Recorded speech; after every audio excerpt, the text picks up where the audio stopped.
Leeds Corn Exchange. One of Leeds' most iconic landmarks.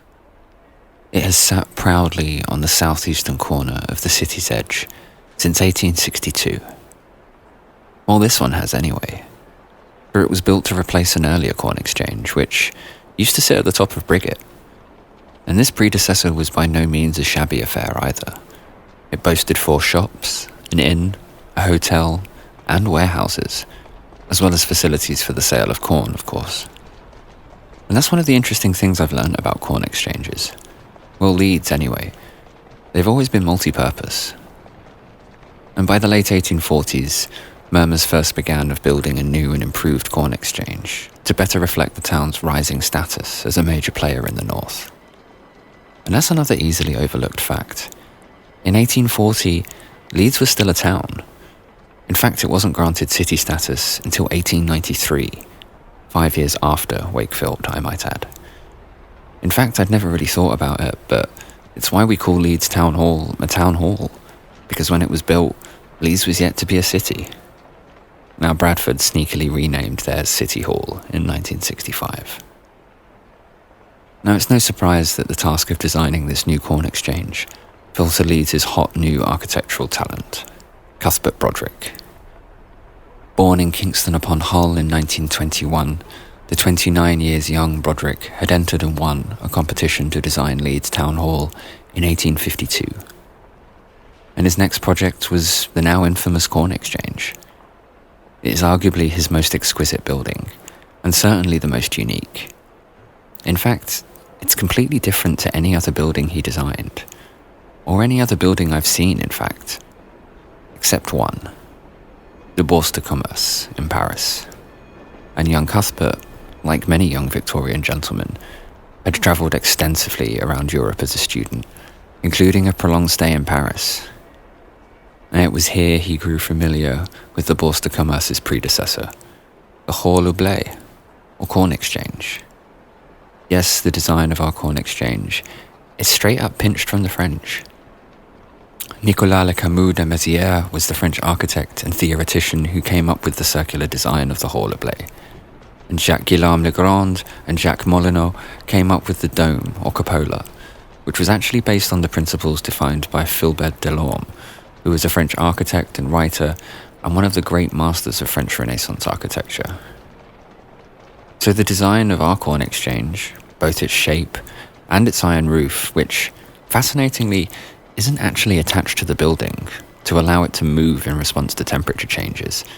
Anyway, our Corn Exchange is directly inspired by Paris's own.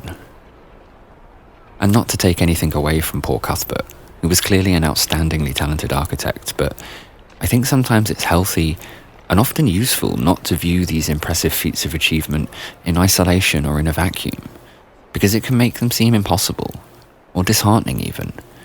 How could I ever hope to achieve anything as great?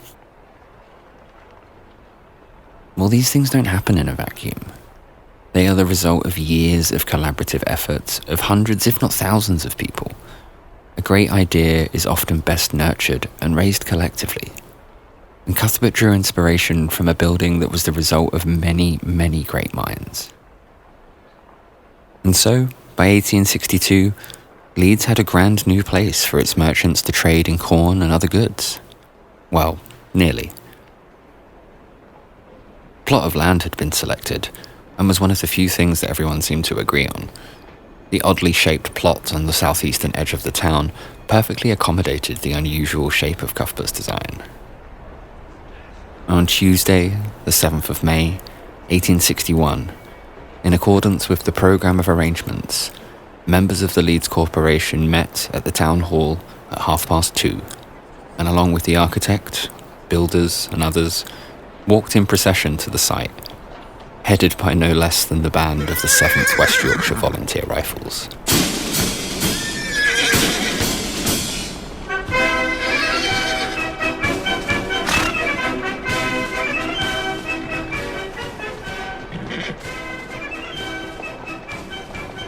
Mr. Oxley then presented a handsome rosewood mallet and silver trowel to Mr. Gill, chairman of the Markets Committee. In making the presentation, Mr. Oxley said, Leeds had long held the want of corn exchange equal to its requirements and worth its wealth.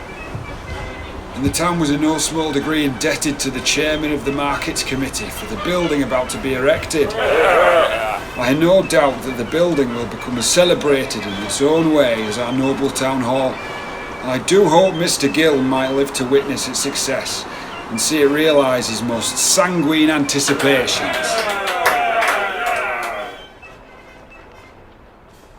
That detailed description of the day's events came from the May 9th, 1861 edition of the Leeds Mercury. The article goes on to describe, again in great detail, a dinner which occurred later that evening at the White Horse, although most of it is pomposity and self-congratulation. It wasn't until August 1st, 1863 that the exchange was open for trading, although the building still wasn't fully complete. This was a year behind the proposed schedule, and it seems there was controversy right from the beginning. A lot of it was around Leeds Corporation's proposed administrative management of the exchange. There were numerous protracted arguments about proposed admission charges and taxes, the corn factors and particularly the farmers regularly arguing that the proposals from the corporation would leave them unable to successfully trade. The farmers were particularly incensed. First, they were placed in the basement, unable to capitalise on the building's greatest strength, its ability to let in natural light.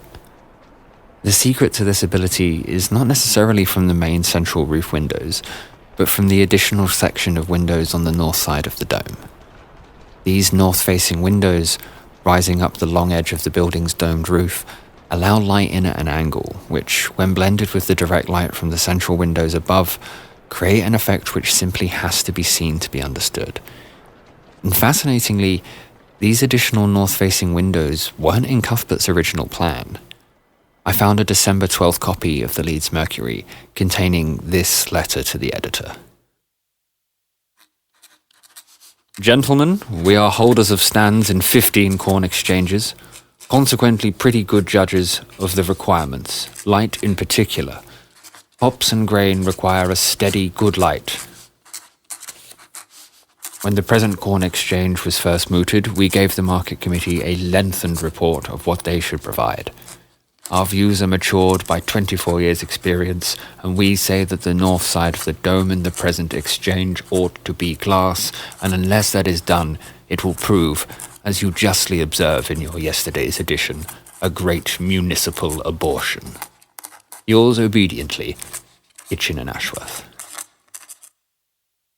Well, people certainly didn't mince their words when it came to corn in the 1860s.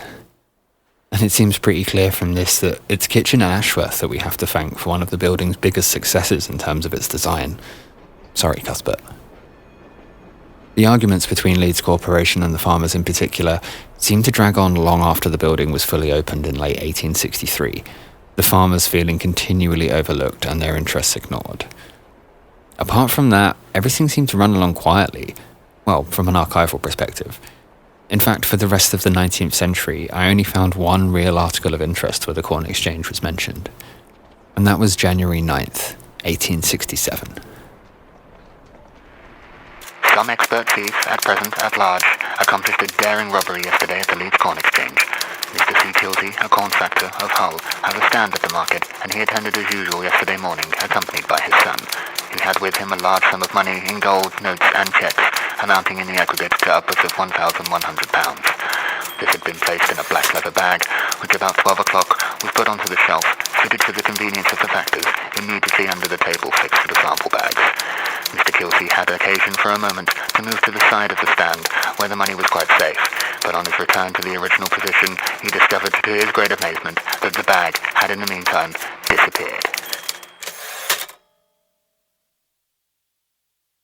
Apparently the alarm was immediately raised. All of the exits were sealed, but it seems the thief was never caught.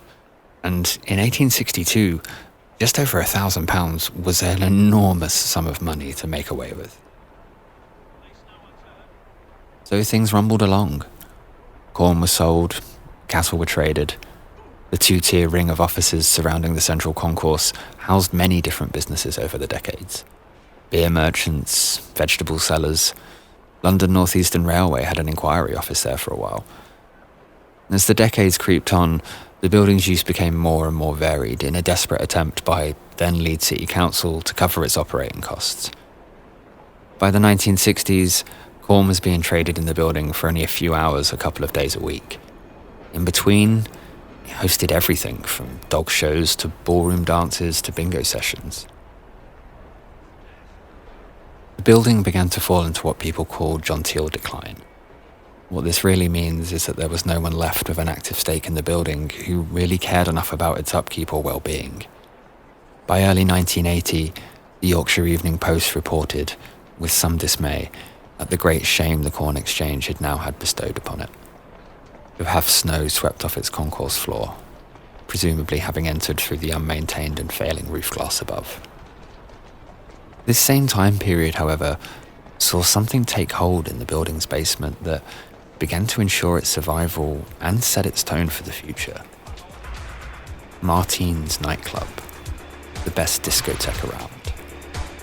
Under cover of darkness, the Corn Exchange was being dragged into the thick of late 20th century hedonism. Since discovering the existence of Martine's and asking around, I have heard stories which are mostly not appropriate to repeat here. The place sounded wild, but the building as a whole was under threat. It hemorrhaged money, with the majority of the building sitting empty and unloved. There was talk of demolishing it, although I doubt this would have ever actually happened. The Civic Trust even submitted an elaborate proposal to turn it into a concert venue.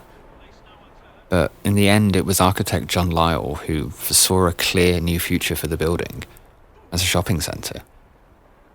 Specifically, the goal was to always have it be a welcoming home to independent retailers. Specialty Shops plc won the contract, and work began in the late 1980s.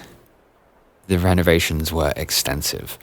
The entire concourse floor had failed and was replaced, and it was only at this point that the idea of cutting a large hole into the floor to expose the basement was conceived. This was also when two of the staircases leading from the concourse to the first floor balcony were created.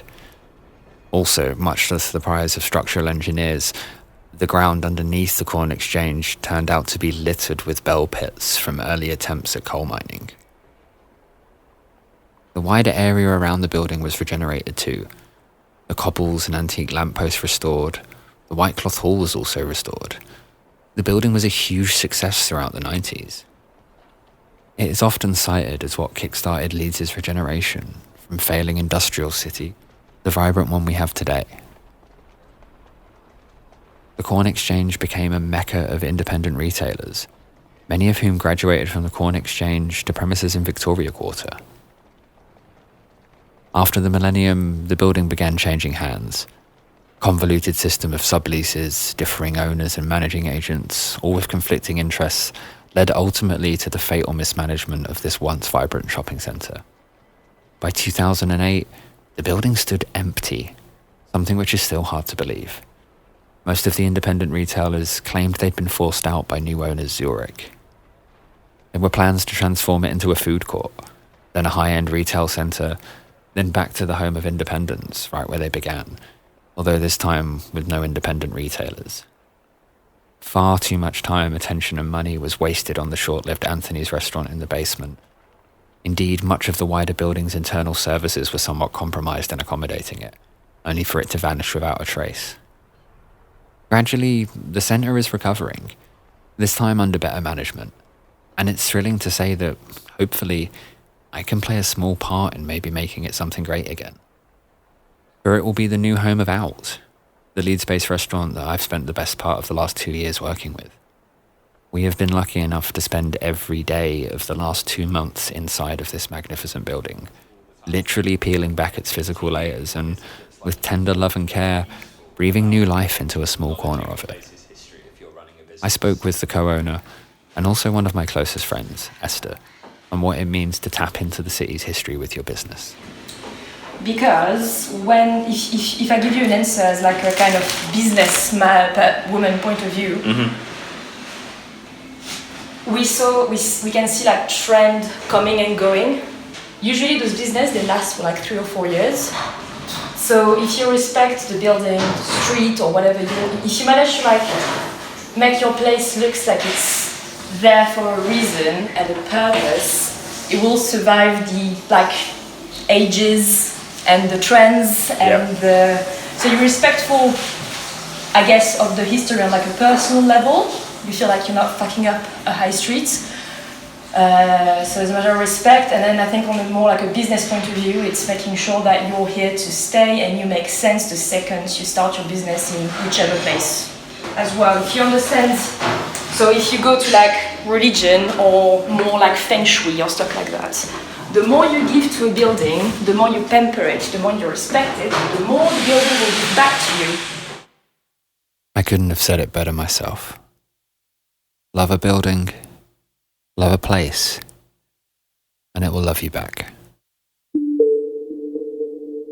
Thanks so much for listening to another episode of Leeds Echoes. I'd like to give a massive thanks to my good friends Esther Miglio and James Simpson, who kindly lent their voices to this episode. And a huge thanks to Adam Warner, the current centre manager for the Corn Exchange, for all the help and assistance you've given us so far. You've allowed me to see the building in a way I never imagined possible. In the meantime, stay safe, take care, and support independent business.